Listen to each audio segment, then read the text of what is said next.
Saya akan langsung ke panelis kita pada malam hari ini, ada Pak Fahmi Radi dan juga Pak Dwi Andreas Santosa. Saya ke Pak Fahmi Radi dulu. Jadi bagaimana Anda melihat dan juga mengikuti jalannya debat keempat pada malam hari ini? Kalau dibandingkan dengan debat kedua calon presiden tadi, saya kira ini ada lebih baik gitu ya. Apa indikatornya lebih banyak membahas masalah-masalah substansi dan beberapa gimmick itu sudah mulai dikurangi. Meskipun Gibran tampaknya masih menggunakan strategi menyerang gitu ya, dengan beberapa yang seolah-olah merendahkan lawan bicaranya tadi. Nah kemudian juga KPU sudah menetapkan bahwa singkatan harus ada suatu penjelasan itu. Tampaknya Gibran melakukan dan tampaknya sengaja gitu ya, pada saat membahas tentang green inflation. Mestinya ada penjelasan apa yang maksud green inflation supaya substansinya itu dibahas itu ya. Tapi di luar itu saya kira ketiganya lebih baik dibanding dengan debat sebelumnya. Baik, saya ke Pak Dwi Andreas. Jadi bagaimana Anda melihat jalannya debat malam hari ini? Ya, kebetulan kan tadi kami di kompas.com ya juga mengikuti itu melalui dalam arti diskusi yang disiarkan secara langsung melalui YouTube. Memang ada beberapa catatan bagi kami debat.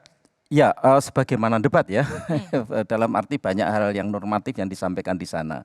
Sedangkan di kami sebenarnya saya sangat berharap mewakili sedulur-sedulur tani kami, saya sudah 27 tahun bergerak di jaringan tani kecil, ada solusi yang genuine terkait persoalan pertanian, terkait persoalan petani kecil, terkait persoalan pangan. Karena apa? Kalau kita lihat selama 10 tahun terakhir ini yang terjadi justru berbeda jauh dari cita-cita yang sekarang yang sudah 10 tahun yang lalu dicita-citakan.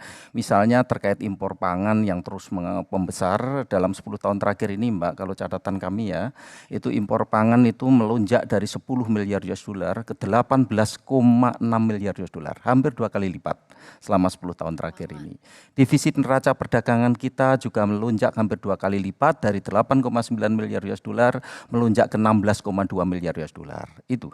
Lalu terkait dengan kesejahteraan petani, kita ingat betul tahun 2020-2021 sebagai salah satu contoh sampai 2022, itu nilai tukar petani NTP tanaman pangan itu di bawah 100 Mbak. Dalam arti apa? Petani rugi. Dan ini kami alami sendiri ketika kami diskusi dengan sedulur-sedulur tani kami, mereka mengalami kerugian antara 250.000 sampai 1 juta rupiah per panen, per tanam. Jadi itu lalu kemudian ada hal yang lain kalau kita melihat sensus pertanian tahun 2023 yang barusan dipublish oleh BPS juga terjadi penurunan. Penurunan yang relatif bagi kita sebenarnya tidak kita inginkan, bahwa sektor pertanian, petani ini terus mengalami pemburukan. Itu sebenarnya yang penting. Baik, terima kasih Pak Dwi Andreas. Tepuk tangan dulu untuk semua narasumber kita pada malam hari ini.